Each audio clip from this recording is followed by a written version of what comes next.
Everyone, welcome back to my YouTube channel. आज आहे दिवाळीचा फर्स्ट डे म्हणजे वसुबारसचा दिवस। या दिवशी गायीची पूजा करते। आजचा दिवस सकाळपासून ते रात्रीपर्यंत पूर्ण बिझी होत आहे। सगळ्यात आधी दिव्यांना कलर केले। जे दिवे घेतले होते, पणत्या घेतल्या होत्या, त्यांना कलर केले। हे पणत्याचे कलर कसे वाटत आहे हे नक्की सांगा। आम्ही दरवर्षीच घरी कलर करतो आणि दरवर्षी वेगवेगळ्या आयडियाजने कलर करतो। त्यानंतर आम्ही लागलो होतो फराळाचं करायला। सगळ्यात आधी गोड आयटम करता म्हणून शंकरपाळे केले। त्यानंतर ही चिवड्याची तयारी सुरू होती। चिवड्याचा व्लॉग मी घेतला नाही।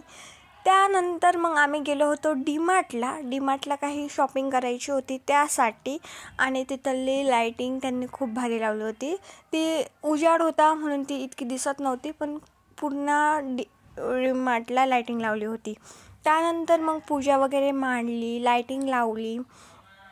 देवघराचं जे सेक्शन आहे त्या सेक्शनला आम्ही दरवर्षी लाईटिंग लावतो आणि ह्याही वर्षी लावली।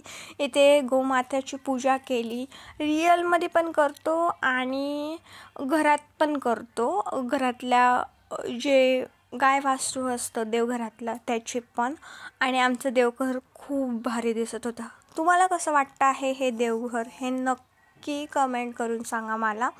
आणि सगळ्याच गोष्टी खूप भारी वाटत होत्या आणि त्या देवघराला बघावंच वाटत होतं, कंटिन्यू बघावं। खूप भारी आणि प्रसन्न वाटत होतं।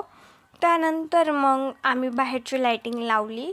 ते कॅप्चर नाही घेतलं आहे, हे नेक्स्ट व्हिडिओमध्ये मी तुम्हाला दाखवणार आहे। आणि ती पण लाईटिंग मीच लावली आहे पप्पांच्या गायडन्सने। आणि रात्रीच्या पणत्या वगैरे लावल्या आणि इथं व्लॉग संपतो। थँक्यू।